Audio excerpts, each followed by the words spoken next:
शिला प्रभुपाद की जय। जय शिला गुरुदेव जी महाराज की जय। जय राधा माधव कुंज बिहारी, गोपी जन वल्लभ गिरिवरधारी।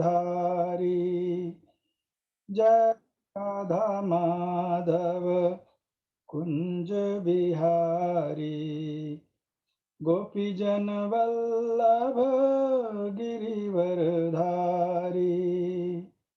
जय राधा माधव कुंज बिहारी, गोपी जन वल्लभ गिरिवरधारी।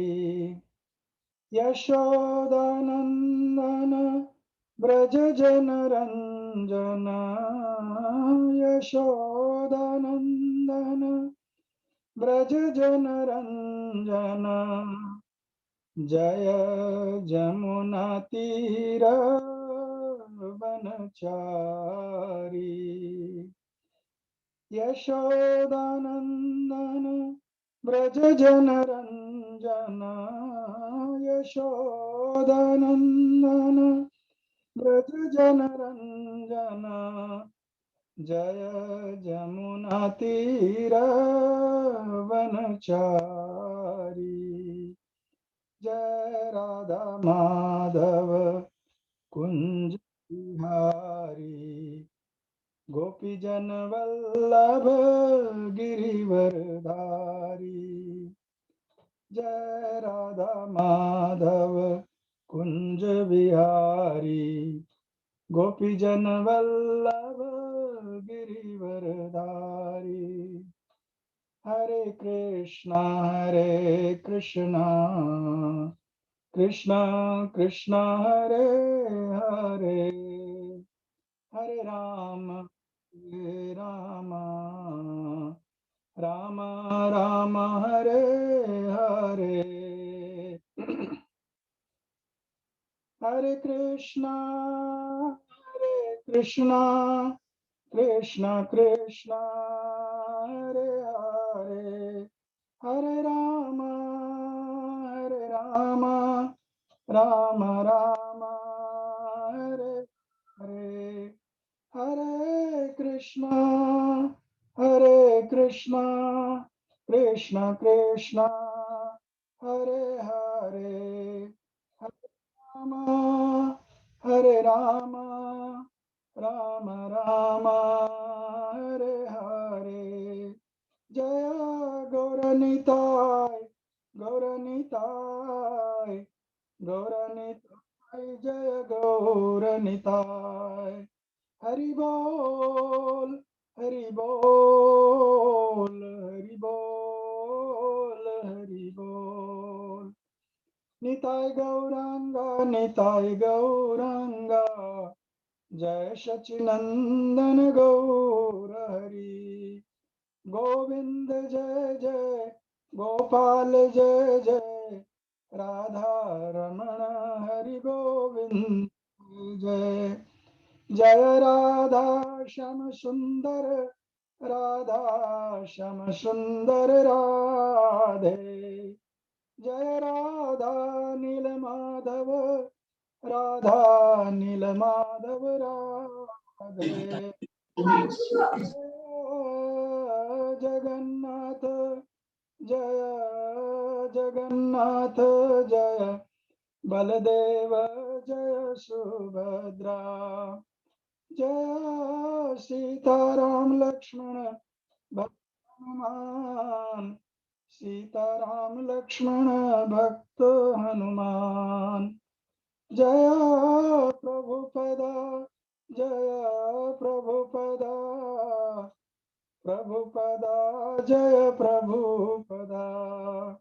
जय गुरुदेवा जय गुरुदेवा, गुरुदेवा जय गुरुदेवा।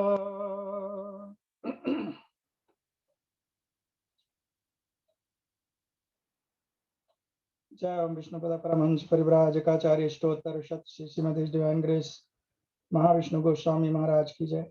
जय ओम विष्णुपद परमहंस परिव्राजकाचार्य स्तोत्र शत श्रीमद डिवाइन ग्रेस भक्ति वेदांत स्वामी शिला प्रभुपाद की जय। समस्त वैष्णव वृंद की जय। नामाचार्य शिला हरदास ठाकुर की जय। इस्कान फाउंडर आचार्य शिला प्रभुपाद की जय। प्रेम से कहो श्री कृष्ण चैतन्य प्रभु नित्यानंद श्री अद्वैत गदाधर शिवासादि गौर भक्त वृंद की जय। श्री श्री राधा कृष्ण गोप गोपीनाथ श्याम कुंड राधा कुंड गिरु गोवर्धन की जय। वृंदावन धाम की जय। मथुरा धाम की जय। नवदीप धाम की जय। जगन्नाथपुरी धाम की जय। द्वारकापुरी धाम की जय। न्यू रमन रेती धाम की जय। गंगा मैया की जय। जमुना मैया की जय। भक्ति देवी की जय। तुलसी देवी की जय। बृहद मृदंग की जय। संकीर्तन यज्ञ की जय। समस्त भक्त वृंद की जय। गौर प्रेमानंद हरि हरि बोल। समस्त भक्त वृंद की जय।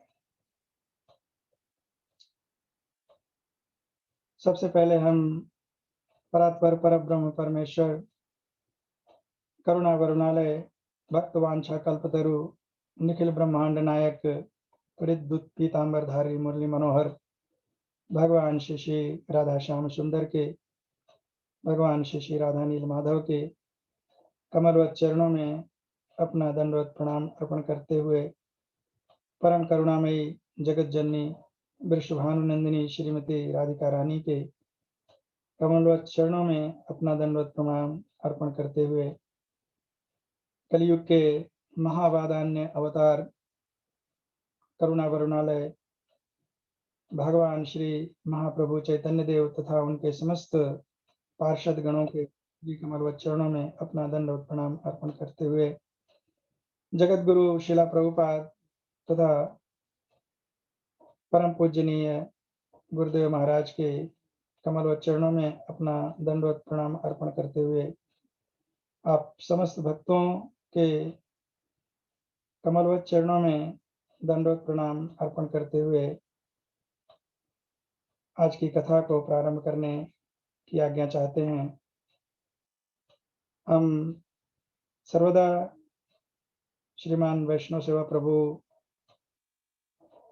प्रसन्नात्मा प्रभु भाविक प्रभु तथा समस्त इस्कान के जितने भी भक्तगण हैं देवकी नंदन प्रभु तथा अन्य श्रेष्ठ वैष्णवगण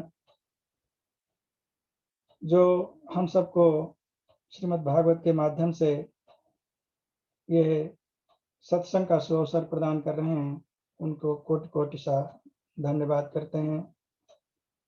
उन्होंने बड़े अथक परिश्रम से इस योजना को प्रारंभ किया है और गुरुदेव की कृपा से सुंदर ढंग से ये चल रहा है और हम सबका सौभाग्य है कि इसके माध्यम से हम सबको एक दूसरे से मिलने का एक दूसरे को समझने का सुअवसर प्राप्त हो रहा है।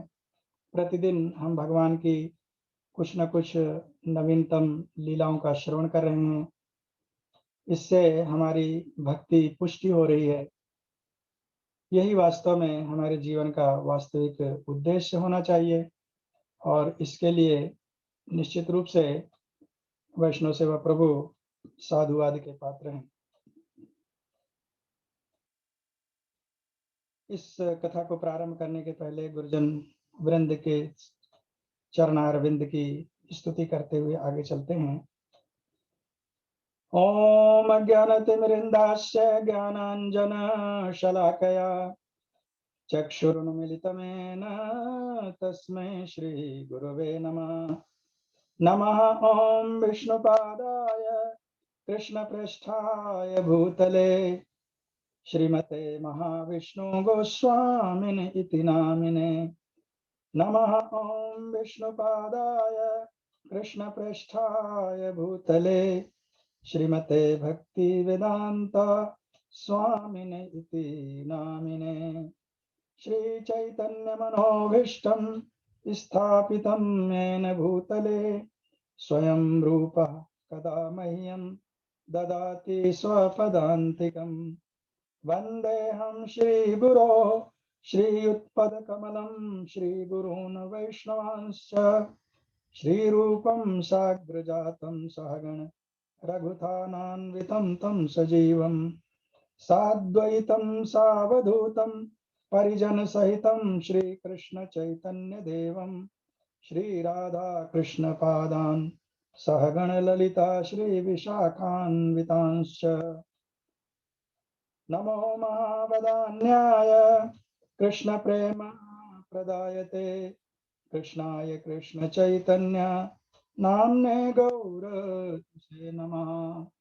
तप्त कांचन गौरांगी श्री राधे वृंदावनेश्वरी वृषभानुसुते देवी प्रणमामि हरिप्रिये। हे कृष्ण करुणा सिंधो दीनबंधो जगत्पते गोपेश गोपिका कांत श्री राधा कांत नमोस्तुते। कृष्णाय वासुदेवाय देवकी नंदनाय च नंदगोपकुमाराय गोविंदाय नमो नमः। वाञ्छाकल्पतरुभ्यश्च च कृपा सिन्धुभ्येव च पतितानां पावनेभ्यो वैष्णवेभ्यो नमो नमः। वैष्णवेभ्यो नमो नमः। अनंत कोटि श्री श्री वैष्णव वृंद की जय। सो प्रिय भक्तों, वॉल्यूम उधर थोड़ा। हरे कृष्णा।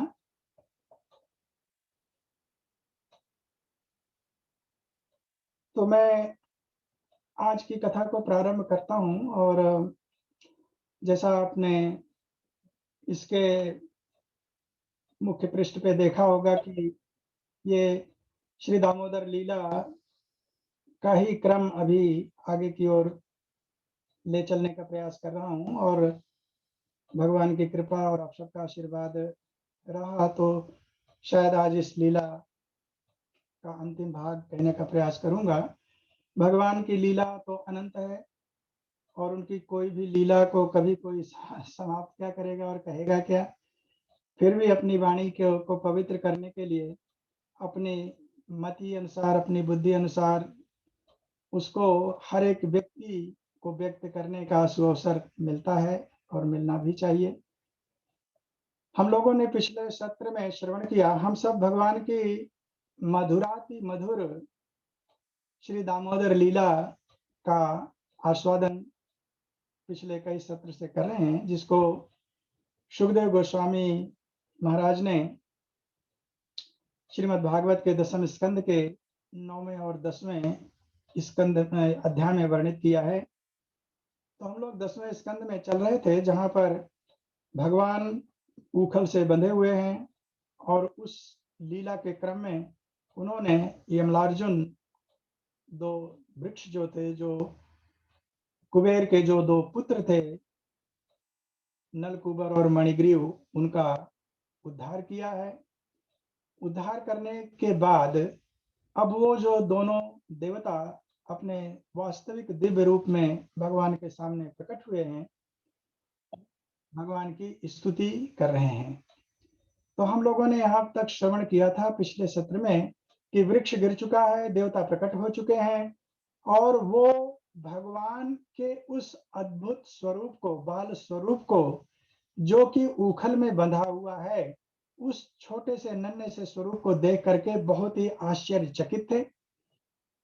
उनको इस बात का बड़ा कौतूहल हो रहा था भगवान की इस अचिंत्य शक्ति को देख करके कि ये वृक्ष जो हम दोनों के रूप में पिछले 36,000 वर्ष से इस नंद महाराज के आंगन में विराजमान था, और वो स्वयं कह रहे हैं कि इस वृक्ष की जड़ें पाताल से भी आगे तक गई हुई हैं, लेकिन उस वृक्ष को इतनी सहजता के साथ आपने प्रभु कैसे गिरा दिया, ये हम समझ नहीं सक रहे हैं। और उससे भी ज्यादा उनको आश्चर्य हो रहा है कि इतना बड़ा वृक्ष जिसकी जड़ें इतनी मजबूत हैं, इतने नीचे तक गई हुई हैं, तो उसकी ऊंचाई और लंबाई चौड़ाई के बारे में विचार किया जाए जरा, तो वो कह रहे हैं कि उसको गिराने का जो साधन आपने उपयोग किया वो था ऊखल, जो कि एक लकड़ी का बना हुआ है, छोटी सी लकड़ी, और उसमें भी एक पतली सी रस्सी लगी हुई है। तो वृक्ष जो कि इतना मजबूत है, इतना बड़ा है, इतना कठोर है, वो गिर गया, लेकिन ना तो उखल टूटा और ना तो रस्सी टूटी। जो कि सबसे कमजोर चीज थी वो तो बिल्कुल टूटी नहीं, उस पर कोई असर ही नहीं पड़ा। और आप प्रभु छोटे से बालक जो इस वृक्ष को गिरा सके उसको भी कुछ नहीं हुआ। तो इस लीला को देख करके वो बहुत ही विस्मित हैं, बहुत ही आश्चर्यचकित हैं। तो उन्होंने अब भगवान की स्तुति किया है। थोड़ी स्तुति पहले भी हम लोग कर चुके हैं, लेकिन आज जो है उनकी अंतिम स्तुति की चर्चा करेंगे। और इस पूरे लीला से हम सबको जो शिक्षा भगवान देना चाहते हैं वो यह है कि भक्त जो है भगवान जो है अपने भक्त के पराधीन है।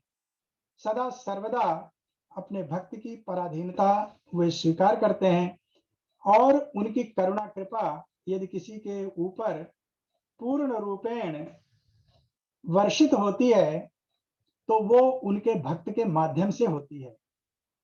यहाँ पर आपने पहले भी श्रवण किया भगवान श्री नारद जी महाराज के बारे में, और उन्हीं की कृपा से ये सारी लीला घटना घटी है।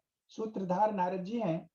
अभी हम अंत में देखेंगे कि इसके अतिरिक्त भी एक सूत्रधार है जिसका नाम हम नहीं ले रहे हैं, तो वो कौन है और उसका क्या महत्व है इस लीला में, हम उसकी भी चर्चा करेंगे।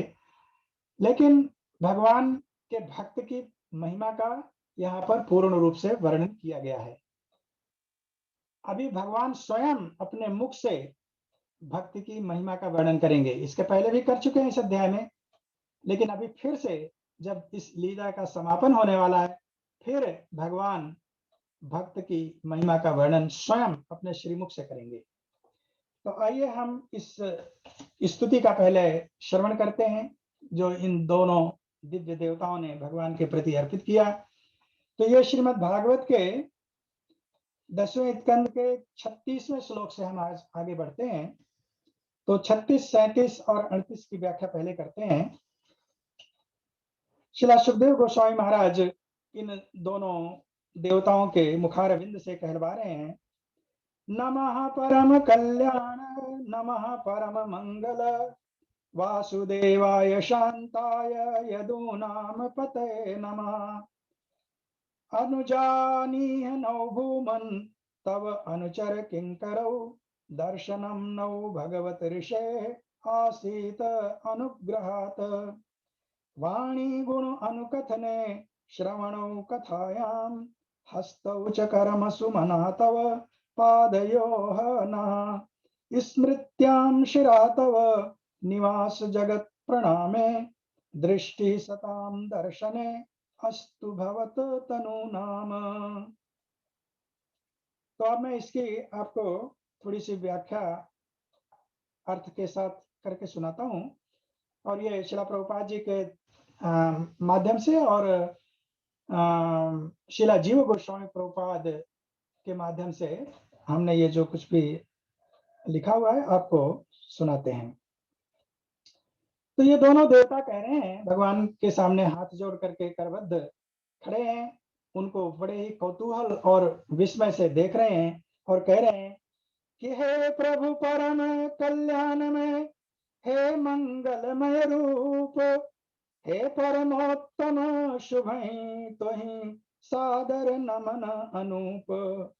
हे वासुदेव प्रकाशित यदुवंश प्रसिद्धि आधार, हे सर्व परम सुख रूप मम नमन करहु स्वीकार। दोनों देवता हाथ जोड़ करके भगवान से कह रहे हैं कि हे प्रभु, हे करुणा निधान, परम कल्याण में। भगवान के कतिपय गुणों का वर्णन कर रहे हैं यहाँ पर। भगवान के अनंत गुण हैं, अनंत लीलाएं हैं, लेकिन भक्त अपनी रुचि के अनुसार, अपने स्वभाव के अनुसार भगवान के जो जो गुण उसको उस समय उसके मानस स्थल पर प्रकट होते हैं, उनसे वो उनकी स्तुति करता है। श्रीमद् भागवत में आपने देखा है कि पूरा का पूरा भागवत भक्तों की स्तुतियों से भरा हुआ है। और हमारे गुरुदेव कहते थे कि यदि भागवतम के स्तुतियों का ठीक से श्रवण किया जाए, उसका अध्ययन किया जाए, तो हमको पता चलेगा कि भगवान के भक्त भगवान को कितने नजदीक से, कितने स्नेह से, कितने प्रेम से, कितनी प्रीति पूर्वक उनको देखते थे, जानते थे और उनकी आराधना करते थे। और उनके अनुगत होकर के हम लोगों को भी सीखना चाहिए कि भगवान की स्तुति कैसे की जाए। भगवान के सामने जब हम उपस्थित हों तो उनको किस तरह से हम निवेदन करें और किस तरह से उनका चित्त अपनी ओर आकर्षित करें। तो देवता कह रहे हैं कि परम कल्याण में, यानी भगवान जो है वो परम कल्याण की मूर्ति है।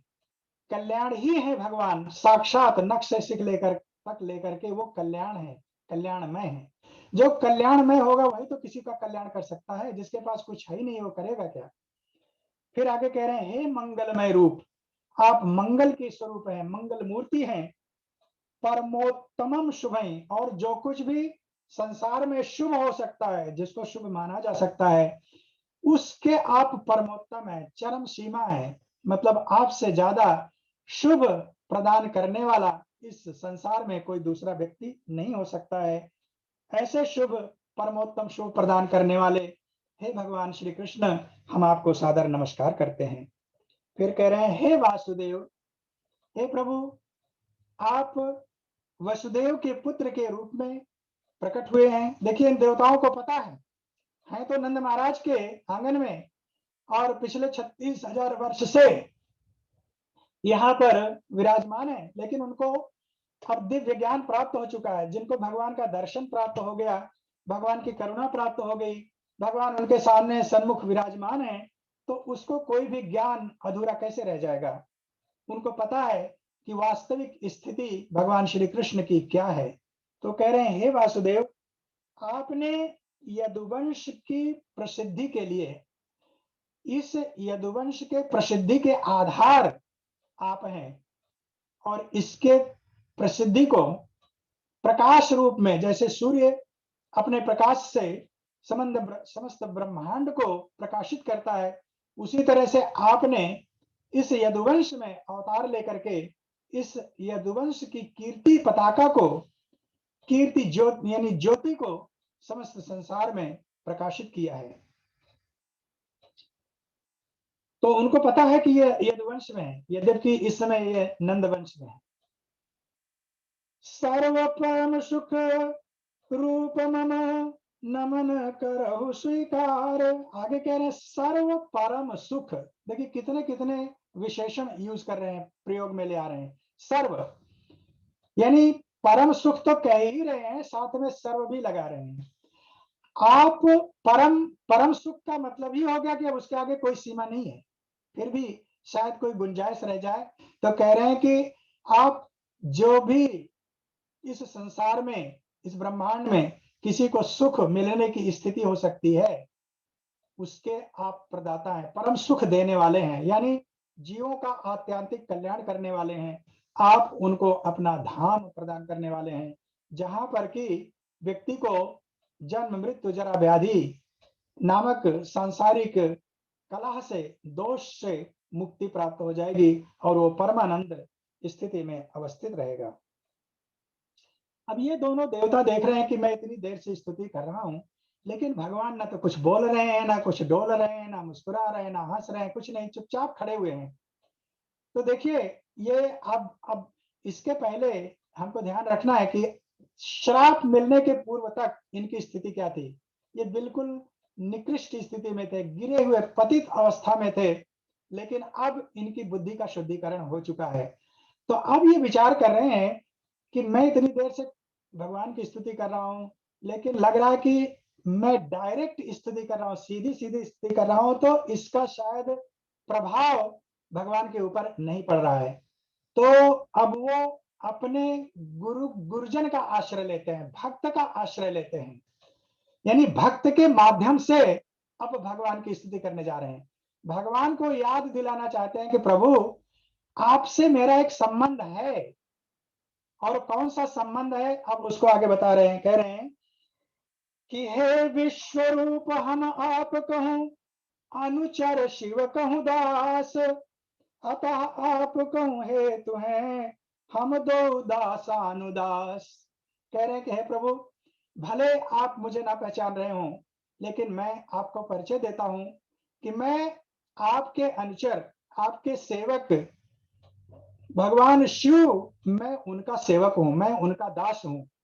तो चूंकि मैं शिव जी का दास हूं और शिव आपके दास हैं, तो मैं आपका दासानुदास हूं।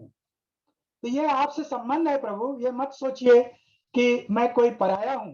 मेरा आपसे बहुत निकटतम संबंध है, क्योंकि मैं आपके दासों का दास हूं और आपके परम प्रिय भक्त जो शिव जी हैं, मैं उनसे संबंधित हूं, मैं उनसे उनका दास हूं, उनका सेवक हूं। तो इसलिए प्रभु आप हमारी स्तुति को स्वीकार करें।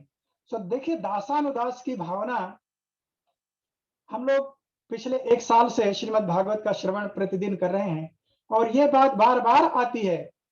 हर एक कथा में भक्तों के मुंह से हम श्रवण कर रहे हैं कि साधु संग बहुत आवश्यक है। किसी भगवान के भक्त के आश्रय में रहना बहुत आवश्यक है। एक प्रामाणिक गुरु के आश्रय में रहना अत्यंत आवश्यक है। ये सारी चीजें हम एक एक करके लगातार सुनते चले आ रहे हैं, और उसी चीज को आज यहाँ पर पुनः स्पष्ट किया जा रहा है। और भगवान श्री चैतन्य देव ने इस दासानुदास की भावना को हम लोगों को सिखाया है। जब भगवान श्री चैतन्य काशी में निवास कर रहे थे अपने सन्यास धर्म को स्वीकार करने के बाद, और जैसा हम सब जानते हैं कि भगवान उन्मत्त होकर के केवल महामंत्र श्री हरिनाम कीर्तन ही किया करते थे और नाचते रहते थे और गाते रहते थे, जो कि उस समय के सन्यास धर्म के बिल्कुल विरुद्ध था। सन्यासी का धर्म था कि वेद पुराण का अध्ययन करना, उसकी चर्चा करना, उसके बारे में एक दूसरे से विचार विमर्श करना, लेकिन गाने और नाचने जैसी वहां पर कोई व्यवस्था नहीं थी। तो ब्राह्मणों ने उनसे पूछा कि आप जनेऊ धारण करते हैं, सन्यासी वेश बनाए हुए हैं, समझ नहीं आता है कि आप किस अवस्था में हैं।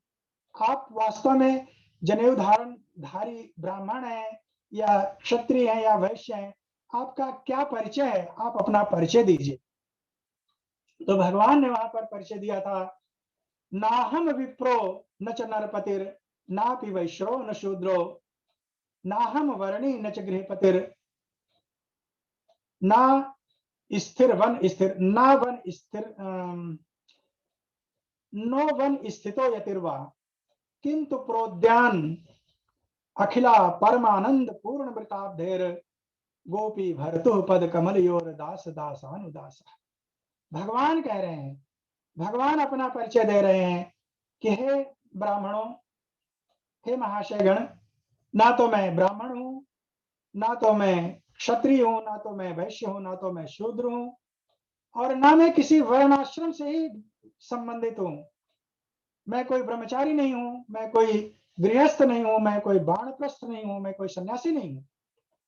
तब उन लोगों ने को आश्चर्य हुआ कि आप किसी जाति व्यवस्था में नहीं है, वर्ण व्यवस्था में नहीं है, किसी आश्रम में नहीं है, तो आखिर है क्या, आपका कहाँ स्थान है, किस विभाग में आप अपने को देखते हैं। तो भगवान कहते हैं कि किंतु प्रोद्यान अखिला, प्रोद्यान का मतलब प्रकाशित, अखिला ब्रह्मांड परमानंद, जो स्वयं पूर्ण रूप से प्रकाशवान भगवान श्री कृष्ण हैं, जो निखिल ब्रह्मांड को आनंद प्रदान करने वाले हैं, जो पूर्ण अमृत आबदेय, जो पूर्ण रूपेण अमृत के समुद्र हैं, यानी आनंद के समुद्र हैं, और जो गोपी भरतु, गोपियों के भरता हैं, उनका भरण पोषण करने वाले हैं, उनके दासों के दासों का मैं दास हूं।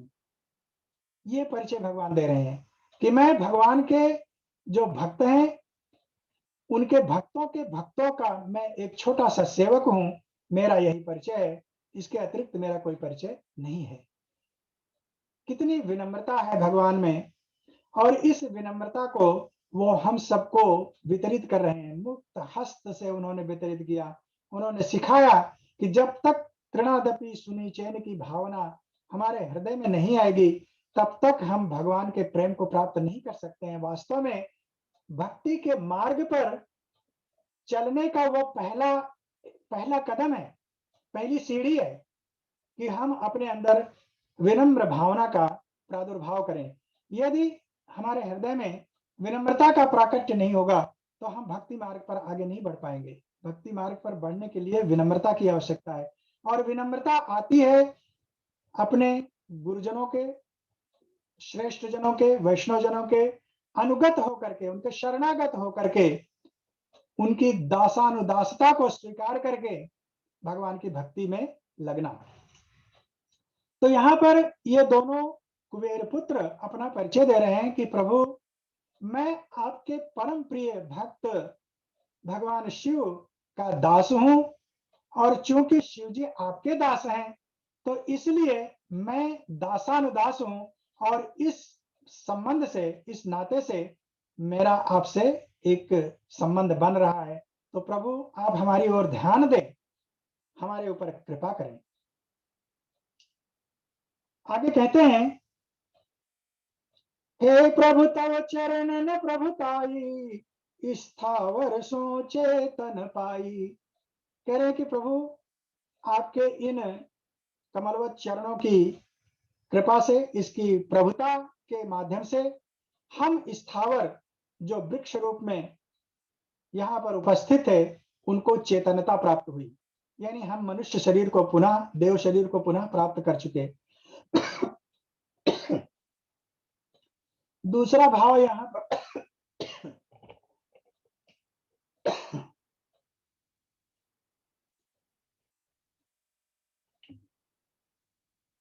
दूसरा भाव यहाँ पर यह भी हो सकता है कि मानो ये दोनों देवपुत्र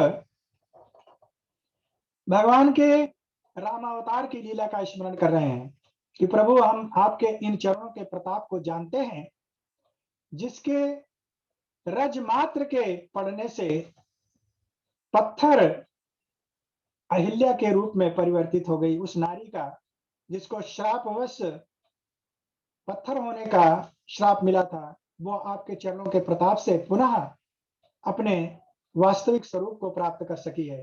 तो मैं इन चरणों की प्रभुताई को जानता हूं प्रभु, और आज आपने उन्हीं चरणों की प्रभुता को पुनः हम लोगों के समस्त प्रकट किया। आपके चरणों के स्पर्श से हम जैसे अचल स्थावर वृक्षों का उद्धार हुआ, और हमको पुनः चेतना प्राप्त हुई। देव शरीर तव कृपा लहायहूं, चलने कहूं सामर्थ सुभायहूं। तव माधुर लीलहि स्थाना, नाही योग्य हम धरहूं ठिकाना। कह रहे हैं कि प्रभु, आपकी कृपा से हमको अब पुनः चलने फिरने का सुअवसर प्राप्त हो गया है। और एक अन्य बहुत ही महत्वपूर्ण बात आप बताने जा रहे हैं। देखिए, इनके जीवन में दो महापुरुषों का योगदान यहाँ हो रहा है। एक की चर्चा तो अभी कर चुके हैं कि शिव जी के माध्यम से हम दासानुदास हैं आपके, और चूंकि आपकी शिव पर महान कृपा रहती है, तो प्रभु, हम उनके सेवक हैं, तो आप हमारे ऊपर भी कृपा करें। और दूसरी बात अब ये बताने जा रहे हैं कि हे दीनबंधु, हे दया के सागर, आपकी जो मधुराति मधुर बाल लीला इस ब्रजमंडल में हो रही है, उसको देखने के लिए, उसका आस्वादन करने के लिए बड़े बड़े ऋषि मुनि, बड़े बड़े तपस्वी, अमलात्मा, विमलात्मा, सिद्धात्मा, देव पुरुष कामना करते रहते हैं, लेकिन उनको यह सुअवसर प्राप्त नहीं होता है। और अगर किसी को प्राप्त भी हुआ, तो वो क्षणिक होता है। थोड़े समय के लिए वो यहाँ आए और आपका दर्शन करके चले गए। लेकिन हम इतने गिरे हुए व्यक्ति रहे हैं, इतने पतित रहे हैं, फिर भी हमको आपकी इन बाल लीलाओं का दर्शन करने का, आस्वादन करने का सुअवसर प्राप्त हुआ। हमको ब्रज में निवास मिला। कैसे मिला? कह रहे हैं, श्री नारद कहूं कृपा निहाला, पायहूं यहाँ बास कछु काला। तव दर्शन सौभाग्य लहायहूं, भक्त भगवान ही महिमा ध्याय हूँ। कह रहे हैं कि प्रभु ये आपके परम प्रिय भक्त श्री नारद जी महाराज की करुणा कृपा हुई है, जिसके चलते मुझे ब्रजमंडल में निवास मिला और आपकी इन मधुरात मधुर लीलाओं का आस्वादन करने का सुअवसर प्राप्त हुआ। तो कह रहे हैं कि श्री नारद जी की महती कृपा से हे प्रभु आपके दर्शन की प्राप्ति हुई और उनकी ही कृपा से मैंने जो भक्ति का एक रहस्य है उसको समझने का अवसर मिला। भक्त और भगवान इन दोनों की महिमा को मैं अच्छी तरह से समझ सका। तो कैसे समझा? भक्त की कृपा हो तो भगवान कृपा करते हैं, भक्त की कृपा हुई तब आपकी करुणा हुई और आपका दर्शन प्राप्त हुआ। और आपकी महिमा क्या रही? हम देख रहे हैं कि आपकी महिमा अचिंत्य है। आप इतने करुणामय हैं कि आप जानते हुए भी कि हम कितने पतित हैं, लेकिन आपके भक्त की इच्छा थी, इसलिए आप अपनी भक्त की इच्छा की पूर्ति के लिए हमारे ऊपर कल्याण किए। तो भगवान, हे भगवान, मैंने भक्त की और भगवान की दोनों की महिमा का आस्वादन करने का, उसका दर्शन करने का, उसका अनुभव करने का सुअवसर प्राप्त कर सका। और यह केवल एक व्यक्ति की कृपा से प्राप्त हुई, वो है हमारे गुरुदेव श्री नारद जी महाराज। अभी तो वो उनको स्वीकार कर लिए हैं। फिर आगे कहते हैं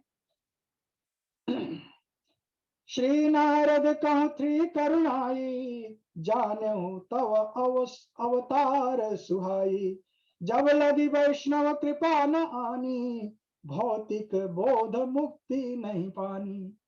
फिर आगे उसकी और पुष्टि कर दे रहे हैं कि जब तक किसी वैष्णव की कृपा न हो जाए, जब तक भगवान के किसी महान भक्त की करुणा कृपा किसी जीव के ऊपर न हो जाए, तब तक इस भौतिक बंधन से मुक्त होना बहुत ही दुष्कर है। कह रहे हैं कि मोहि दासानुदास पहिने हूँ, प्रस्थान हेतु अब आय सुदेहु। फिर अपने को दासानुदास भावना में भगवान श्री कृष्ण के चरणों में समर्पित करते हुए कहते हैं कि हे प्रभु, अब आप हमको हमारे देवलोक में जाने की आज्ञा दें। यानी अभी वो अपने को इस लायक नहीं समझ रहे हैं और वास्तव में समझना भी नहीं चाहिए कि भगवान की कृपा हो गई है, हमारा कल्याण हो गया है, हमारा उद्धार हो गया है, अब भगवान से कह दें कि ठीक है अब हम तो वैकुंठ धाम जा रहे हैं। नहीं, अभी वो जानते हैं कि इनकी करुणा हुई है, इनकी कृपा हुई है, अब हमको भक्ति करना है। वास्तविक भक्ति उनकी अब यहाँ से प्रारंभ होगी। और यदि भगवान चाहेंगे, यदि उनकी कृपा होगी तो अपने धाम में बुलाएंगे, अगर नहीं बुलाएंगे तो भी हमको कोई अंतर नहीं पड़ेगा। हम तो अब बस इनकी भक्ति करके अपना जीवन बिताएंगे। आगे उसको अभी और स्पष्ट करेंगे। कह रहे हैं कि हे करुणा मैं चाहूं मात्र यह वरदान। मानो भगवान ने अभी कुछ कहा नहीं, अभी भी शांति ही खड़े थे। प्रभु कुछ, भगवान कभी प्रसन्न हो जाते हैं तो कहते हैं ना कि मांग लो बेटा क्या चाहिए तुम्हें, लेकिन यहाँ पर वो कुछ बोले ही नहीं, चुप ही है, अभी भी चुप है, समर्पित कर दिए हैं, दासानुदास बन गए, सब कुछ कह दिए, फिर भी अभी शांत हैं। तो अब कह रहे हैं मैं ही मांग लेता हूँ, नहीं तो कहीं ये अवसर निकल ना जाए, हाँ, कहीं ऐसा ना हो कि भगवान यहाँ से चले जाए और मैं कुछ मांग ना पाऊं। तो देखिए मांग क्या रहे हैं, ये नवधा भक्ति सिखाती है। श्रील प्रभुपाद जी अपने परपोर्ट में कहते हैं कि ये श्लोक जो है देवताओं की ये स्तुति हमको सिखाती है कि भगवान से जब मांगना ही है तो क्या मांगना चाहिए। नवधा भक्ति का यहाँ पर प्रमाण पुनः प्रस्तुत करते हैं। कहते हैं हे करुणा मैं चाहूं मात्र यह वरदान, वाणी सदा करती रही तव गुण कीर्तन गान। अब अपनी समस्त इंद्रियों के बारे में कह रहे हैं कि जैसा देखिए भक्ति का लक्षण है ऋषिकेण ऋषिकेश सेवनम भक्ति रुच्यते। श्री नारद जी महाराज ने और श्रीला जीव गोस्वामी ने उसको उद्धृत किया है श्री नारदीय पुराण से 1.1.2 में जहां पर कहा है कि सर्वोपाधि विनिर्मुक्तम तत्परत्वेन निर्मलम ऋषिकेण ऋषिकेश सेवनम भक्ति उच्यते। तो भक्ति की परिभाषा यही है कि हम अपनी समस्त इंद्रियों से, इंद्रियों के स्वामी जो ऋषिकेश भगवान हैं उनकी सेवा करें। वही ठीक वही बात ये दोनों देवता यहाँ पर भगवान से कह रहे हैं कि वाणी सदा करती रही तव गुण निर्मल गान, कि हे प्रभु आप ऐसा आशीर्वाद दे मुझे, ऐसा वरदान दे मुझे कि हमारी वाणी सदा सर्वदा आपका, आपके नाम की कीर्तन करती रहे, आपकी लीलाओं का गुणगान करती रहे। तथा कान संलग्न तो लीला श्रवण सदा ही, हाथ हमारे निरत तव सेवा काज मुदाही। और मेरे कान सदा आपकी लीला के श्रवण में संलग्न रहें, हमारे हाथ आपकी सेवा के कार्यों में प्रसन्नता पूर्वक कह रहे, मुदाही मुदता पूर्वक प्रसन्नता पूर्वक लगे रहें। ये नहीं कि अनमने ढंग से भगवान के लिए कोई काम कर रहे हो, नहीं, प्रसन्नता पूर्वक भगवान की सेवा में लगना चाहिए। सदा मगन मन आपके पद पंकज कहूं ध्यान, तुम सो स्थित जगत कहूं मस्तक हो नतवान। नयन हमारे आपके प्राकट विग्रह रूप, तथा आपके भक्त कहूं दर्शन छकहीं अनूप। कह रहे हैं भगवान मेरे ये पैर, मेरे पैर की गति सदा आपके दर्शन के लिए प्रेरित रहे, आपके मंदिर में, आपके जन्म स्थान पर, लीला स्थलियों पर जाने के लिए ही इनका उपयोग हो, ऐसी हमारी कामना है। और ये जो मस्तक है हमारा, ये सदा सर्वदा आपके द्वारा रचित इस सृष्टि में समस्त वस्तुओं में आपकी उपस्थिति देखते हुए नतमस्तक रहे, यानी सर्वव्याप्त परमात्मा को मैं इस ब्रह्मांड के कण कण में देख सकूं और उनको सदा सर्वदा नमस्कार करता रहूं, प्रणाम करता रहूं, ये हमारी कामना है।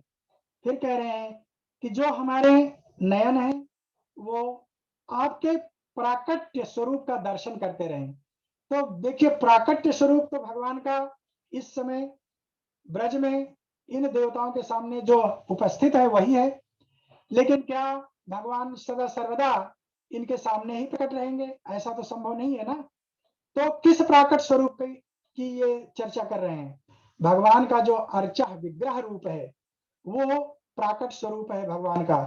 तो कह रहे हैं कि मैं सदा सर्वदा अपने नेत्रों से आपके इस प्रकट रूप, लीला स्वरूप, कभी आपका अवतार हो तो उसका दर्शन करूं, और नहीं तो आपके अवतार की यदि दर्शन करने की हमको सुविधा ना प्राप्त हो, हमको वो सुअवसर ना प्राप्त हो, तो आपके अर्चा विग्रह रूप में मैं आपका सदा दर्शन करता रहूं।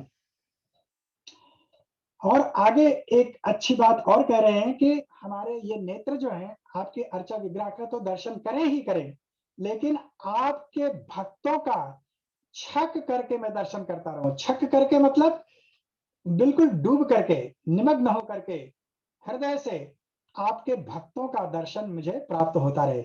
आप श्रीमद् भागवत को उठा के देख लीजिए, जितनी भी स्तुतियां हैं श्रीमद् भागवत में, सभी भक्तों ने भगवान के भक्तों के सानिध्य की, उनके सत्संग की, उनके साथ उठने बैठने की हर समय प्रार्थना की है।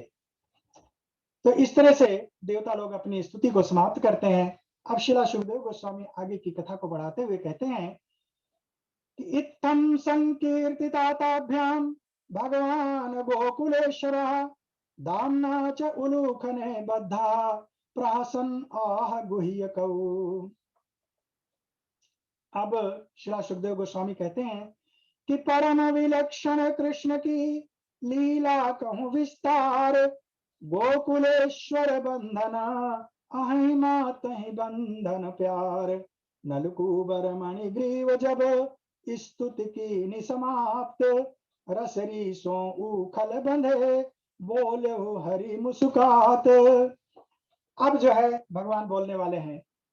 जब उनकी स्तुति समाप्त हो गई भगवान की यह विलक्षण लीला श्रील सुखदेव गोस्वामी महाराज कह रहे हैं, जिसका हम सब इस समय साक्षात रूप में वृंदावन धाम में उपस्थित होकर के दर्शन कर रहे हैं। कह रहे हैं कि भगवान उखल में बंधे हुए हैं रस्सी के माध्यम से, और उस रस्सी में बंधे हुए भगवान मुस्कुराते हुए बोलते हैं। क्या बोलते हैं? मानहु दो देवता रिझाई, स्तुति करी आगे बढ़ी आई। अब जब भगवान थोड़ा मुस्कुराए तो इन लोगों को थोड़ा साहस हुआ कि चलो, लग रहा है कि भगवान अब थोड़ा सा प्रसन्न हुए। तो जब देखे कि थोड़ा प्रसन्न है, तो इन लोगों के मन में एक भावना आई। भावना ये थी कि देखो, ये रस्सी में बंधे हुए हैं, उखल से बंधे हुए हैं, मुस्कुरा रहे हैं। हम लोगों का कर्तव्य होता है कि हम इनकी रस्सी को खोल दें। तो ये भावना आई जब मन में, तो कहते हैं कि हाथ जोड़ी प्रभु कह सम्माने, रस्सी बंधन लखी अकुलाने। कहूं खोलन आय सुमांगी, दामोदर भी हस्यु अनुरागी।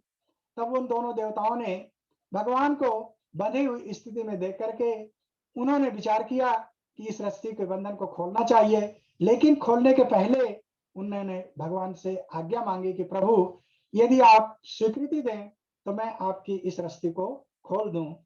भगवान कहते हैं, बरस सहस्रों बंधन रहे हूं, ते ही खोलन तुम अक्षम भयऊ। भगवान कहते हैं कि हजारों हजारों वर्षों से तुम स्वयं बंधन में बंधे रहे, उसको तो तुम खोल नहीं पाए, तो अब तुम मेरे बंधन को कैसे खोल पाओगे भाई? कहते हैं कि कस खोलोगे बंधन मोरा, या कहूं खोली जिसने जोरा। जब तुम अपने बंधन को नहीं खोल सके हो, तो मेरे बंधन को क्या खोल पाओगे? इस बंधन को तो वही खोलेगा जिसने लगाया है, जिसने बांधा है मुझे। उसके अतिरिक्त इस ब्रह्मांड में कोई दूसरा व्यक्ति ऐसा है ही नहीं जो इस बंधन को खोल सके, क्योंकि बांधने वाला ही जब कोई दूसरा नहीं है तो खोलने वाला कहां से आएगा? भगवान कह रहे हैं कि पुनि दामोदर कहूं था हंसना, मैं हूं मुक्त बंध नहीं फंसना। अब शिला जीव गोस्वामी प्रभुपाद यहाँ पर एक भाव देते हैं कि भगवान मुस्कुराए क्यों? तो मुस्कुराने का भाव यही दे रहे हैं कि भगवान सोच रहे हैं कि देखो, ये दोनों जो कि स्वयं बद्धात्मा है, मुझे भी उसी तरह बंधन में देखते हुए समझ रहे हैं। तो कहते हैं कि देखो, मैं तो एक मुक्त आत्मा हूं, फिर भी बद्ध जीव सुर नर नर नर मुनि सारे, स्तुति करें हमारे सुचारे। मैं मुक्त आत्मा हूं, और संसार के जितने भी ऋषि मुनि हैं, मुक्त आत्माएं हैं, वो हमारी स्तुति करते हैं। तो वो मुस्कुरा रहे थे कि आज बद्ध में पर दो मुक्ता, स्तुति करें हमारी सुयुक्ता। भगवान सोच रहे हैं, मुस्कुरा रहे हैं। उनके मुस्कुराने का रहस्य रहा है कि देखो, मैं मुक्त हूं और सारे ब्रह्मांड को मुक्ति प्रदान करता हूं, सारे ब्रह्मांड के जीवों को के बंधन को मैं छुड़ाता हूं। और आज देखो कैसी उल्टी परिस्थिति हो गई है कि ये दोनों तो मुक्त हो गए हैं और मैं बंधन में हूं और मुझे मुक्त करने का प्रयास कर रहे हैं। ऐसा विचार करके भगवान मुस्कुराने लगे कि देखो, समय जो है कैसे चक्कर मारता है, कैसे उलट फेर कर देता है कि एक मुक्त आत्मा बद्धात्मा हो गई और एक बद्धात्मा मुक्त होकर के मुक्त आत्मा को ही मुक्त करने का प्रयास कर रही है। तो इस विचार को मन में आते ही शिला जीव गोस्वामी प्रभुपाद कह रहे हैं कि भगवान को हंसी आ रही थी, मुस्कुराहट आई। निज लीला रस करी आस्वादन, दामोदर श्री दामोदर मुदित सुहावन। भगवान अपनी ही इस लीला का आस्वादन करके मुस्कुरा रहे थे। तो अब भगवान ने सोचा कि कुछ कहना चाहिए। तो क्या कह रहे हैं भगवान? देखिए अगले श्लोक में 40वें में, ज्ञातम मम पुरा एव एतत् कृष्णा करुणा आत्मना, यत् श्रीमद् अंधयो वाग्भी विभ्रशम अनुग्रह कृता। भगवान कह रहे हैं, हे देव हुमो कहूँ रहे हो पहले ही यह ज्ञान, तुम दो संपत्ति कहूँ मद महा हो अज्ञा अंधान। भगवान कह रहे हैं कि हे देवताओं, पहले से ही तुम्हारी स्थिति का पता था। मुझे मालूम था कि तुम लोग अपने धन की स्थिति से धनांध हो चुके हो, उससे तुम्हें मदांध हो गया था, मदांध से कामांधता प्राप्त हो गई थी। यानी तुम अपनी वास्तविक स्थिति से कितने पतित हो चुके थे, कितने नीचे गिर चुके थे, इसका मुझे पता था, पहले से ही पता था। फिर कह रहे हैं कि इतना सब मालूम होते हुए भी मैं क्यों तुम लोगों के ऊपर कृपा किया हूं। अब आगे फिर भगवान कह रहे हैं, परम कारुणिक नारद दई के तुम कहो शाप, धन मद वैभव नष्ट करी कीन्यो कृपा प्रताप। भगवान कह रहे हैं कि परम करुणा में श्री नारद जी ने तुम लोगों के ऊपर अहेतु की कृपा की, तुमको शाप दे करके तुम्हारे इस धन के मद को दूर करके आज तुमको इस स्थिति में ले आकर के खड़ा किए। इसका पूर्ण श्रेय नारद जी को जाता है। आगे कहते हैं, साधु नाम समचित्ता नाम सूतराम मतकृत आत्मनाम दर्शनात् नो भवेत बंधा पुंसा अक्षणो सवितु यथा तद्गच्छतं मत परमौ नलकूबर साधनम संजातः मयि भावा वाम ईप्सिता परमः अभवः। ये श्लोक संख्या 41 और 42 है। भगवान कह रहे हैं कि उन कहु दर्शन करि भले तुम न कहु सम्मान, वस्त्रहीन सन्मुख खड़े कीन्हु अति अपमान, तबहु नारद मम एकांतिक भक्त महान, मान अपमान समचित्त है महत पुरुष दिव्यान, सूर्य दर्श सो नेत्र कहूं जस छटता अंधकार, महाभागवत दर्श सो भव बंधन छुटकार। देखिए भगवान यहाँ पर महाभागवत के गुणों का वर्णन पुनः कह रहे हैं और साधु संगति के महत्व को इस अध्याय के अंत में पुनः स्थापित कर रहे हैं। भगवान कह रहे हैं कि हे देवपुत्रों, तुम लोगों ने महापुरुष महाभागवत श्री नारद जी का अपमान किया, उनके सामने तुम नंगे स्थिति में खड़े रहे, उनके सामने तुमको जरा भी लज्जा नहीं आई थी। फिर भी नारद जी हमारे एकांतिक भक्त हैं, परम भक्त हैं, उन्होंने तुम लोगों के दोषों का विचार नहीं किया, बल्कि तुम्हारे कल्याण करने की उन्होंने शुभ योजना बनाई और उसके चलते आज तुम सबका कल्याण हो सका। भगवान कहते हैं कि हमारा जो एकांतिक भक्त होता है वो मान और अपमान से सदा मुक्त रहता है। वो भगवान कह रहे हैं कि महत् पुरुष होता है और दिव्य स्थिति में होता है। जिस प्रकार से सूर्य के प्राकट्य होने से सारे ब्रह्मांड का अंधकार दूर हो जाता है, उसी तरह से भगवान कह रहे हैं कि मेरे किसी भक्त के दर्शन करने से किसी भी व्यक्ति के जीवन का जो अज्ञान रूपी अंधकार है वो तुरंत नष्ट हो जाता है। इसलिए भगवान कह रहे हैं कि तुम लोगों का जो कल्याण हुआ, भले ही नारद जी का तुमने सम्मान नहीं किया। भगवान ये कहना चाहते हैं कि जैसे डॉक्टर औषधि देता है तो भले ही मरीज उस औषधि के गुण को ना जाने, लेकिन औषधि अपना प्रभाव उसके साथ जरूर दिखाएगी। तो भगवत भक्त का दर्शन यदि कोई व्यक्ति करता है, भले अनमने ढंग से करे। इसी तरह से भगवान नाम की भी महिमा है। भले ही हम भगवान नाम को अनमने ढंग से लें, लेकिन चूंकि नाम अपने प्रभाव को, अपने गुण को कभी नहीं छोड़ेगा, तो उसका प्रभाव, उसका गुण, उसका लाभ उस व्यक्ति को निश्चित रूप से मिलेगा ही मिलेगा। भगवान कह रहे हैं कि हमारे भक्त के दर्शन करने मात्र से किसी भी व्यक्ति के, जैसे सूर्य के निकलने से अंधकार अपने आप दूर हो जाता है। अंधकार को कहना नहीं पड़ता है कि अब आप आ गए हैं तो अब आप आज्ञा दें और मैं जा रहा हूं, या मुझे जाना चाहिए कि नहीं जाना चाहिए। वो उसके अंदर ना नुकुर की कोई बात ही नहीं होती है। सूर्य निकला नहीं कि अंधकार भाग गया, अपने आप वो वहां पर टिक ही नहीं सकता है। इसी तरह भगवान कह रहे हैं कि मेरे भक्त के दर्शन करने मात्र से जीव के हृदय का अंधकार, अज्ञान तुरंत दूर हो जाता है। भगवान श्री चैतन्य ने चरितमृत में मध्य लीला 24-54 में कहा है, साधु संग साधु संग साधु संग सर्व शास्त्रे कय लव मात्र साधु संगे सर्व सिद्धि है। एक लव मात्र साधु की संगत करने से जीवन की समस्त सिद्धियों की प्राप्ति हो जाती है। भगवान फिर कह रहे हैं कि हे देवो निज निज गृह जाऊ, मोर परायण रहु सुहाऊ दृढ़ाऊ, भक्ति अनन्य हमारी जो चाहत, ता कहूं अंकुर उपजी सुहावत, पूरन होई इच्छा तोरी, संस्कृति चक्र पुनः नहीं जोरी। भगवान ने अब जाकर के उनको आशीर्वाद दिया है। भगवान कहते हैं कि हे देवताओं, अब तुम अपने अपने घर को जाओ और मैं आशीर्वाद देता हूं कि तुम सदा मेरे परायण रहोगे, यानी मेरी भक्ति में सदा सर्वदा लीन रहोगे। और जो हमारी अनन्य भक्ति तुम लोग चाहते हो वो तुमको प्राप्त होगी। और कैसे?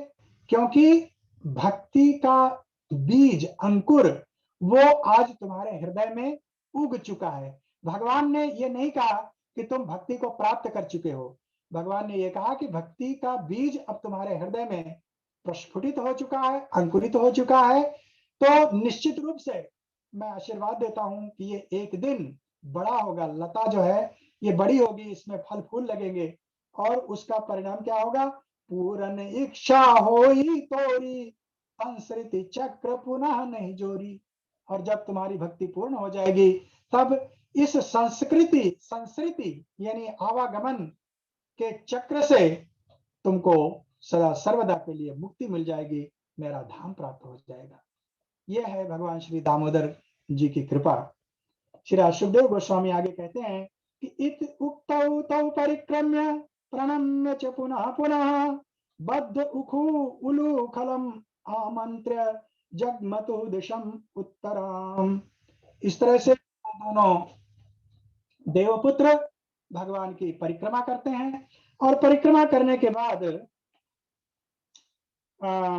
दोनों भगवान को प्रणाम करते हैं। प्रणाम करने के बाद वो दोनों देखते हैं, एक बहुत ही विचित्र यहाँ पर वर्णन श्री जीव गोस्वामी प्रभुपाद इस संदर्भ में करते हैं, उसकी थोड़ा चर्चा की जाए। कहते हैं कि अस सुनि भगवत वचन सुहाई, कि है परिक्रमा दो भाई। भगवान के इस आशीष वचन को सुनकर के दोनों भाइयों ने भगवान की परिक्रमा की।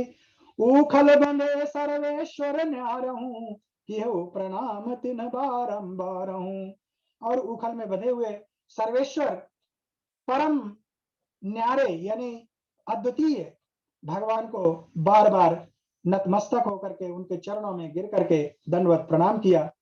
पुनि उन कहूं आज्ञा सिर नाई, कि है प्रस्थान उत्तर दिशि भाई। फिर उनकी आज्ञा अपने सिर पर धारण करके उत्तर दिशा की ओर प्रस्थान किए। अब यहाँ पर कह रहे हैं कि अति कौतुक में चरित ललामी, उखल दामोदरु अनुगामी। पाछे पाछे लुढ़कत धाये, तदपि तिन्हि बांध हुलसाए। अब वो दोनों देवता उस उखल और रस्सी को बड़े कौतूहल से देख रहे थे। तो उनको जब वो कौतूहल से देख रहे थे तो श्रीला जीव गोस्वामी प्रभुपाद उनके मन स्थिति को प्रकट कर रहे हैं। क्या कौतूहल था उन दोनों के मन में? कौतूहल ये था कि उखल, और ये हम भक्तों के लिए शिक्षा है, वास्तव में जीव गोस्वामी प्रभुपाद हमको समझा रहे हैं कि देखिए ये जो उखल है आज इसको कितना बड़ा महत्व प्राप्त हुआ। और क्यों महत्व प्राप्त हुआ? कह रहे हैं कि पाछे पाछे लुढ़कत धाये, ये भगवान के पीछे पीछे चलने वाला है, उनके पीछे पीछे लुढ़कता हुआ चल रहा था। और तदपि तिन्हि बांधे हुलसाए, फिर भी उनको वो बांध सका। पीछे पीछे चलने वाला ही भगवान को प्राप्त कर सकता है, वो ही उनको बंधन में ले आ सकता है। यदि कोई चाहे कि वो आगे जाकर के भगवान को बांधे तो भगवान को नहीं बांध सकता है।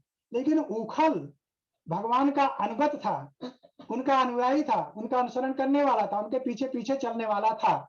तभी वो अपनी भक्ति भावना से, जिस तरह से माता यशोदा ने उनको बंधन में डाला था, उसी तरह उखल भी अपनी भक्ति से उनको बंधन में ले आ सका। क्यों? क्योंकि वह उनके अनुगत था। और कह रहे हैं आगे उसके महत्व को बता रहे हैं उस उखल के। शिला जीव गोस्वामी प्रभुपाद कहते हैं ऊखल महा अनुगत्य अरु बंधन कारक रूप, पुनि लीला कहूं प्रकाशक, ऊखल परम अनूप। फिर वो दोनों देवता सोचते हैं कि ये ऊखल जो है अपने जीवन में इसने अनुगत्य को स्वीकार किया, और अनुगत्य स्वीकार करने के कारण इसके अंदर भगवान का बंधक कारक गुण प्रकट हुआ। यदि ये भगवान का अनुगत्य नहीं किए होता तो ये भगवान को बांधने में समर्थ नहीं हुआ होता। तो यदि भगवान को प्रसन्न करना है तो हमको भगवान के और उनके भक्तों के अनुगत होकर के भक्ति करना पड़ेगा। इसी को रूपानुगा भक्ति, रागानुगा भक्ति कहते हैं, और हम सब रूपानुगा भक्त हैं, शिला रूप गोस्वामी प्रभुपाद के बताए हुए मार्ग का अनुसरण करने वाले हैं। तो इसलिए हमारी अपनी स्वतंत्र भक्ति नहीं है। इसीलिए हम जब भगवान को भोग लगाते हैं या कोई भी सेवा करते हैं तो हम अपने गुरु महाराज के माध्यम से करते हैं। आज भी जब हम मंदिर में जाते हैं, भगवान को भोग अर्पण करते हैं, तो श्री गुरुदेव महाराज से प्रार्थना करते हैं कि प्रभु, हमारी तो कोई योग्यता नहीं है कि भगवान को भोग लगाएं, इसलिए आप जो है हमारे भगवान श्री जगन्नाथ जी को भोग अर्पित करें। प्रतिदिन हम श्री गुरुदेव महाराज से यही प्रार्थना करते हैं कि आप अर्पित करें, हमारी कोई योग्यता नहीं है। यही हमारी भक्ति है, यही हमारी भक्ति की साधना है। तो देखिए, ऊखल के महत्व को ये दोनों देवता समझ रहे हैं, और रस्सी के महत्व को भी समझ रहे हैं कि रस्सी अपने वो भी अनुगत ही रहती है, रस्सी भी भगवान के आगे नहीं जाती है, बल्कि ऊखल को जो भगवान के अनुगत भक्त हैं उनको भक्त से भगवान से जोड़ती है। तो भगवान को भक्त से जोड़ने का कार्य जो है वो रस्सी कर रही है। तो ये दोनों देवता इसके महत्व को, इनकी महत्ता को स्वीकार कर रहे हैं, देख रहे हैं, और फिर क्या करते हैं कि ऊखल रस्सी दो हैं दामोदर लीलाधार, नलकूबर मणि की होते न बंधन बारंबार। फिर उन्होंने विचार किया कि वास्तव में ये ऊखल और रस्सी दोनों ही भगवान श्री दामोदर की लीला के सूत्रधार हैं। यदि ये नहीं होते दोनों तो आज हमारा उद्धार नहीं हुआ होता। यदि ये नहीं होते तो ये इनका भगवान का बंधन कैसे होता, और बंधन फिर भगवान किसको खींच करके ले जाते। तो इसलिए उन्होंने बड़े विनम्रता पूर्वक इन दोनों भक्तों को प्रणाम किया। देखिए, ये चिन्मय है ना, भगवान की लीला में जो भी वस्तुएं होती हैं चिन्मय होती हैं। वो उखल जो है वो भी चिन्मय है, रस्सी जो है वो भी चिन्मय है। इसकी चर्चा हम सब लोग पहले भी कर चुके हैं। तो ये दोनों देवता उनको भी उसी तरह प्रणाम करते हैं जिस तरह उन्होंने भगवान को प्रणाम किया था। तो इस तरह से दामोदर लीला समाप्त होती है। और इस दामोदर लीला को दामोदर लीला क्यों कहते हैं, दामोदर नाम क्यों दिया गया, इसका वर्णन जो है श्री हरिवंश पुराण में किया गया है। कहा गया है, सच तेनैव नाम्ना तु कृष्णो वै दाम बंधनात्, गोष्ठे दामोदर इति गोपी भी परिधीयते। देखिए, जब दामोदर लीला हो रही थी, दोनों यमलार्जुन वृक्ष जमीन पर गिरे हैं, दोनों देवताओं का उद्धार हुआ है, देवताओं ने स्तुति की है, स्तुति करने के बाद भगवान का आशीर्वाद प्राप्त हुआ है। इसके बाद जब वो अपने धाम को चले गए हैं तब वृक्ष के गिरने की आवाज आई है। इतने देर तक योग माया ने अपनी लीला शक्ति से इस घटना को स्थिर कर रखा था। सब कुछ हो रहा है लेकिन वो बाह्य जगत के लिए नहीं हो रहा था, यह सब अंतः जगत में ये सारी क्रियाएं चल रही थी। और योग माया ने अभी जो वृक्ष के गिरने की आवाज थी उसको प्रकट नहीं किया था।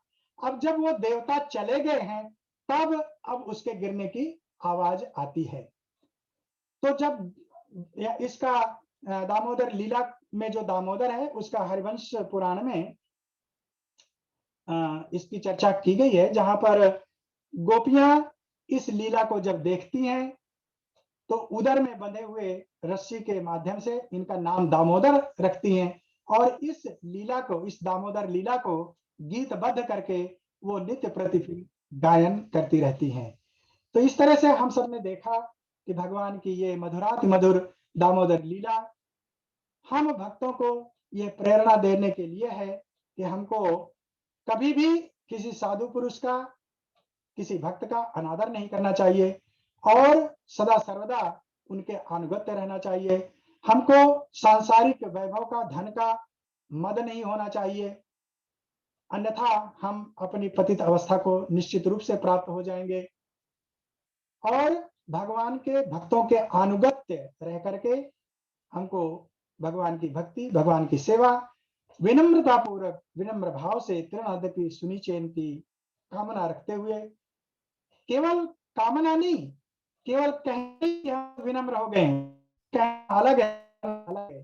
बहुत कुछ हम लोग कहते रहते हैं, भगवान के सामने मंदिर में जाएंगे, कहेंगे हे प्रभु हम बहुत पापी हैं, बहुत दीन हैं, बहुत तुच्छ हैं, नालायक हैं, आप हमारे ऊपर कृपा करें। लेकिन वहां से जब निकलते हैं सब भूल जाते हैं। यदि कोई हमसे कहे कि हे प्रभु आप बहुत पापी हो, तो आप कहोगे क्या कहते हो, क्यों बक रहे हो, मैं पापी हूँ, कैसे पापी हूँ? भगवान के सामने आपने स्वीकार किया था कि पापी हैं, लेकिन मंदिर से निकलने के बाद आप ये नहीं स्वीकार करते हैं कि आप पापी हैं। तो अंदर और बाहर, हमारे गुरु महाराज कहते थे हर समय कि भक्त का जो स्वभाव है, जो मंदिर में है, वही बाहर भी होना चाहिए। यदि वो अपनी भक्ति की भावना को डुअलिटी में रखता है, दोहरेपन में रखता है, तो वो भक्त नहीं हो सकता है। भक्त का आचरण सर्वदा किसी भी परिस्थिति में एक जैसा होना चाहिए। जो भगवान के सामने हमारा आचरण है, वही भगवान से दूर रहने पर भी होना चाहिए। तो हम इसका अभ्यास करें, अपने जीवन में इसको पूर्ण रूप से उतारें। गुरुदेव से, भगवान से, आप सभी भक्तों से करबद्ध चरण वंदना करते हुए प्रार्थना करते हैं कि आप आशीर्वाद दें, जिससे कि हम भी भगवान श्री दामोदर की इस लीला से कुछ गुण ग्रहण करें, अपने जीवन में उसको उतारें और उसका पालन करते हुए हम भी भगवान श्री कृष्ण की भक्ति को प्राप्त कर सकें। यहीं पर समाप्त कथा को आज हम विराम करते हैं। भगवान श्री श्री दामोदर जी से प्रार्थना करते हैं।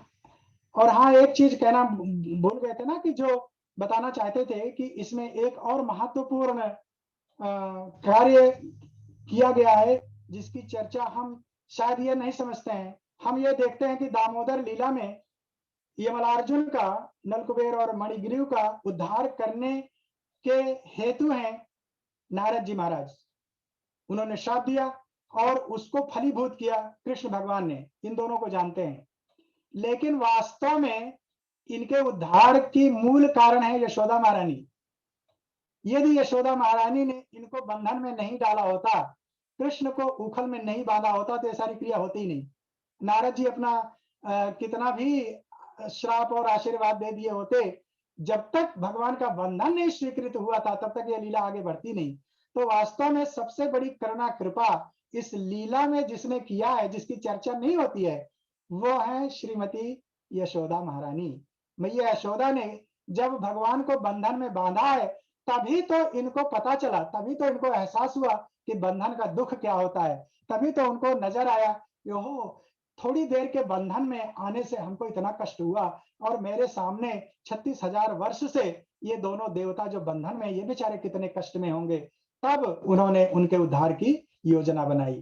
तो ये भाव थोड़ा छूट रहा था। माता यशोदा का आशीर्वाद लेना बहुत ही आवश्यक है, इसलिए कि वो भगवान श्री कृष्ण की ऐसी भक्ता हैं जो इस ब्रह्मांड में कोई भगवान की भक्ति के सक्षम नहीं है। इसलिए माता यशोदा के श्री कमलवत चरणों में हम सब प्रार्थना करते हैं कि मैया ने जिस माधुर्य भाव से, जिस प्रेम भाव से, जिस वात्सल्य भाव से भगवान श्री कृष्ण की सेवा की है, या करती हैं, या कर रही हैं, उसका एक कण मात्र हम लोगों के हृदय में भी प्रस्फुटित हो, जिससे कि हम सभी भगवान की भक्ति को प्राप्त कर सकें। ग्रंथराज श्रीमद् भागवतम की जय। शिला प्रभुपाद की जय। शिला गुरुदेव जी महाराज की जय। भगवान श्री श्री श्री राधा नील माधव की जय। भगवान श्री श्री श्री जगन्नाथ बलभद्र सुभद्रा महारानी की जय। भगवान श्री श्री श्री सीताराम लक्ष्मण हनुमान जी महाराज की जय। भगवान श्री श्री श्री नृसिंह प्रहलाद देव जी की जय। समस्त भक्त वृंद की जय। हरे कृष्ण। यदि कोई भक्त कुछ कहना चाहें, कोई कुछ टीका टिप्पणी करना चाहें या अपने विचार रखना चाहें, तो स्वागत है।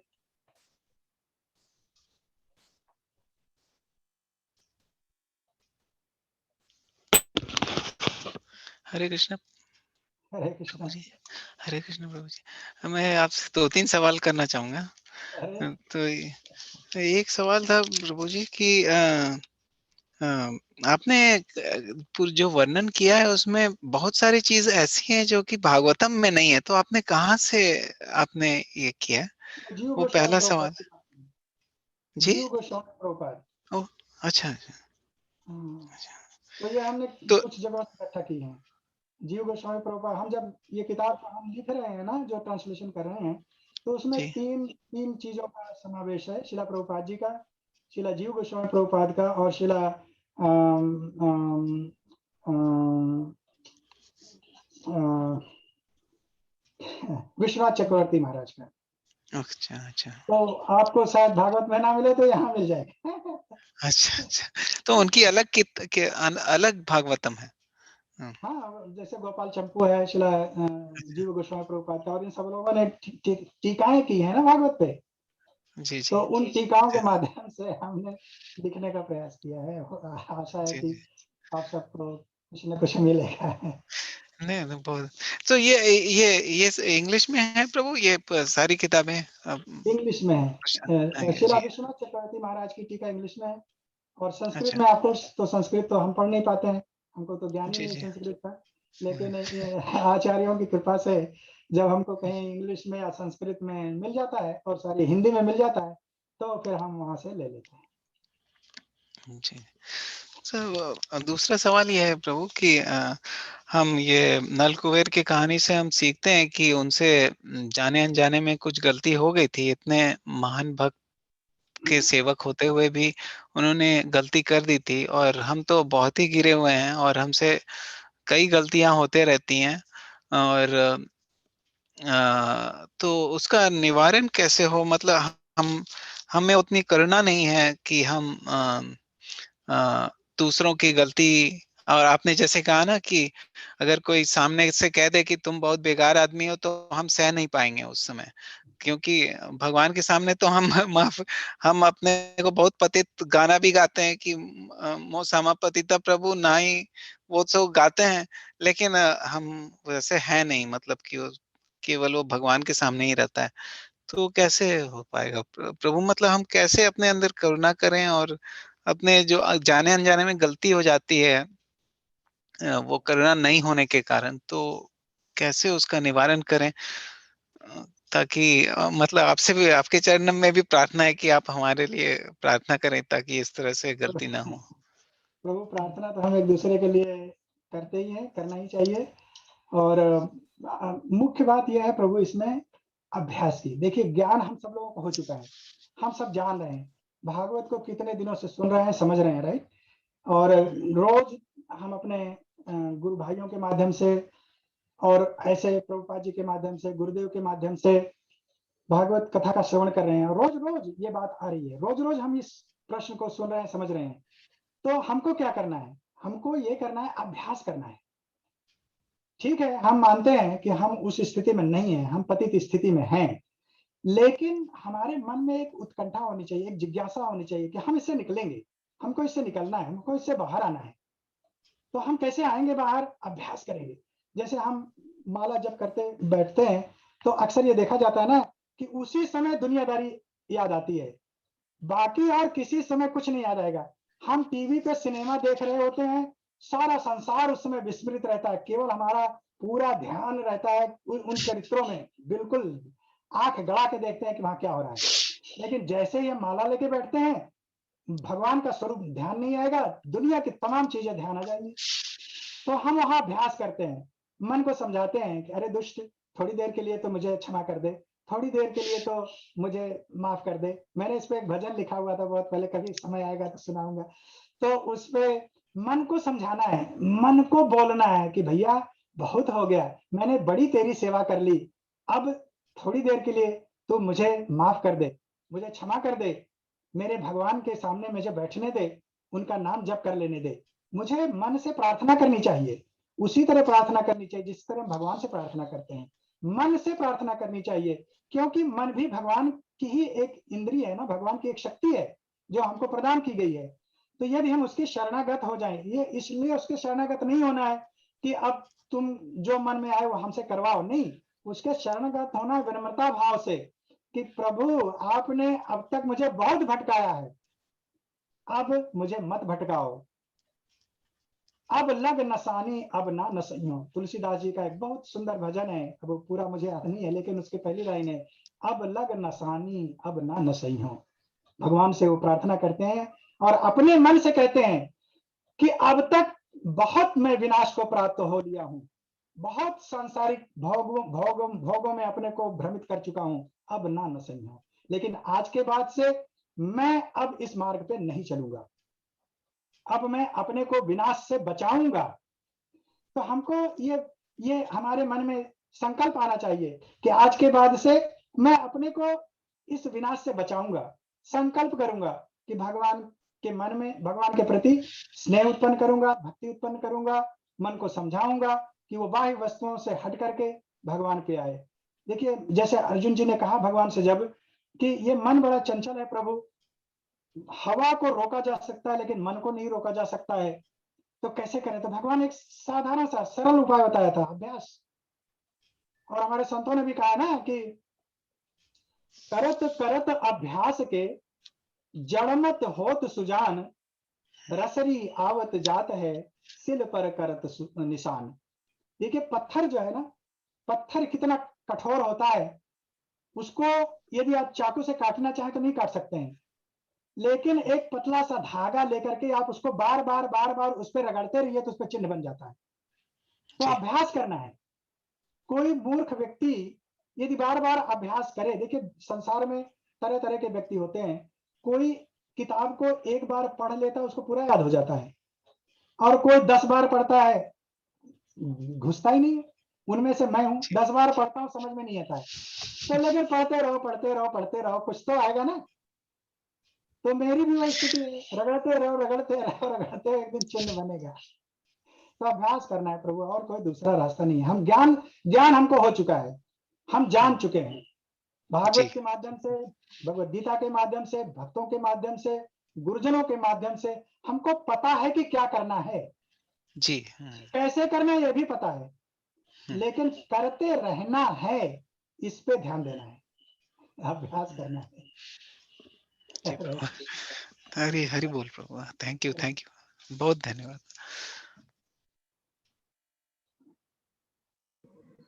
हरे कृष्णा। श्याम सुंदर प्रभु जी, आपका कोई कमेंट है? आपका हाथ रेज है तो आप भी पूछ सकते हैं। प्रभु जी हरे कृष्ण प्रभु जी, दंडवत प्रणाम प्रभु जी। प्रभु जी दंडवत प्रणाम। प्रभु जी बोले, आपने अपने मधुर वाणी से दामोदर लीला को इस तरह से हम लोगों के सामने प्रकट किया प्रभु जी, इसके लिए आपको बहुत बहुत दिल से धन्यवाद प्रभु जी। इसका मैं कोई शब्द नहीं है। और प्रभु जी आपने जो समराइज किया उसमें जस्ट एक पॉइंट मैं जस्ट ऐड करना चाहता हूँ अपनी तरफ से प्रभु जी, आपकी इस वाणी से आज के, जो कि मनोहर कृष्णदास प्रभु जी के भी क्वेश्चन का आंसर थोड़ा बहुत देता है प्रभु जी।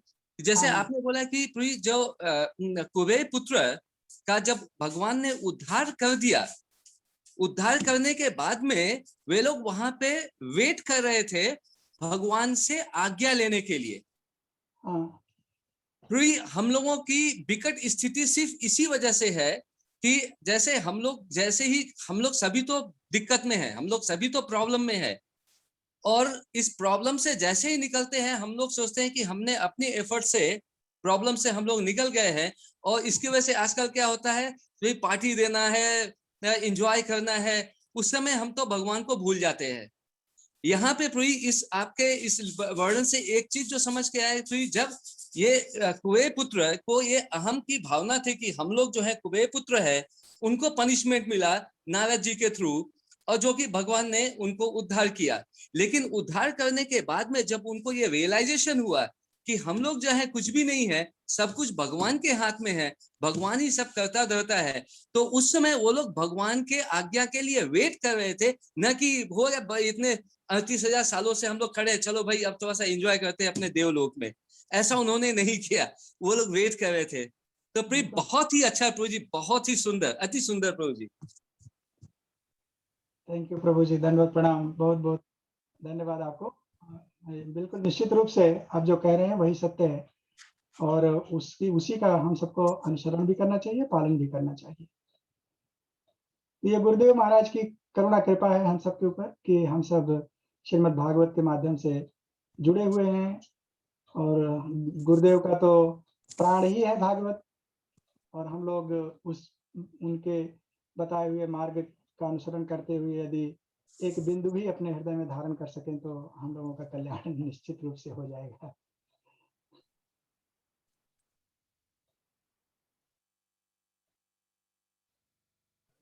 हरे कृष्णा। किसी और का कोई कमेंट या प्रश्न है? someone raise hand. वो तो श्याम सुंदर प्रभु थे, उनका हो गया प्रभु जी। अच्छा हरे कृष्णा प्रभु। हैंड है पर क्या दिखता है भाभी? हेलो प्रभु, बहुत अच्छा लेक्चर दिया आपने, पर आपसे एक विनती थी कि आपने जो बोला कि उखल और रस्सी ने वो कृष्णा को क्यों मतलब बाइंड कर पाए, तो एक बार वो समझाएंगे आप वापस?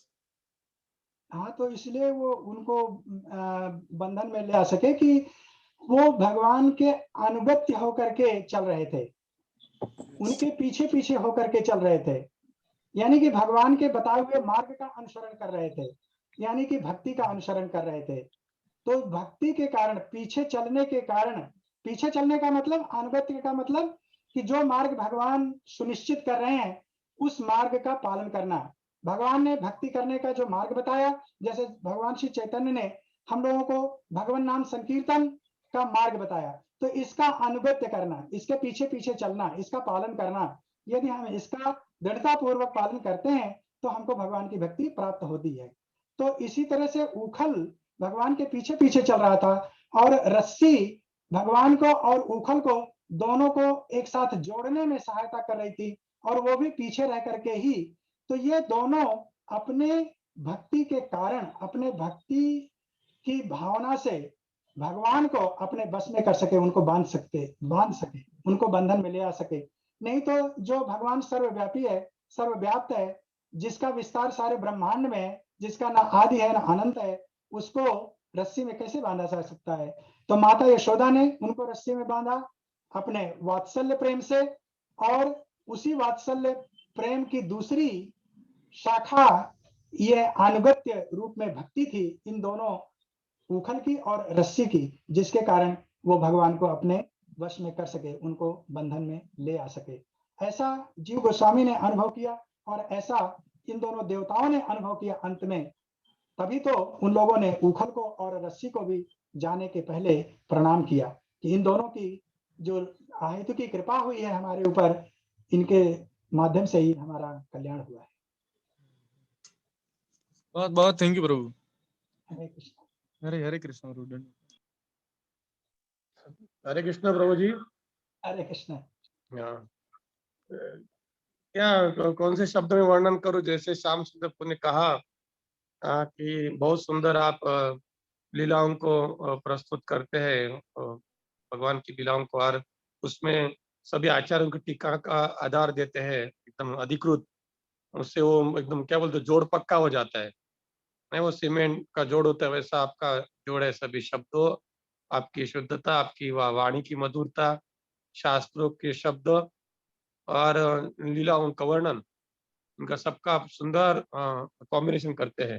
तो बहुत अच्छा, कुछ मेरे पास दूसरे शब्द नहीं अच्छे के सिवाय, बहुत सुंदर। और इस तरह आप ये महाराज जी की आप ये सेवा चालू रखिए, ये आपसे अनुरोध है। बहुत धन्यवाद प्रभु। हरे कृष्ण। थैंक यू, धन्यवाद, प्रणाम प्रभु जी। ये आपकी कृपा है सब कुछ, नहीं तो मेरे अंदर कोई योग्यता नहीं है, गुरुदेव की कृपा है।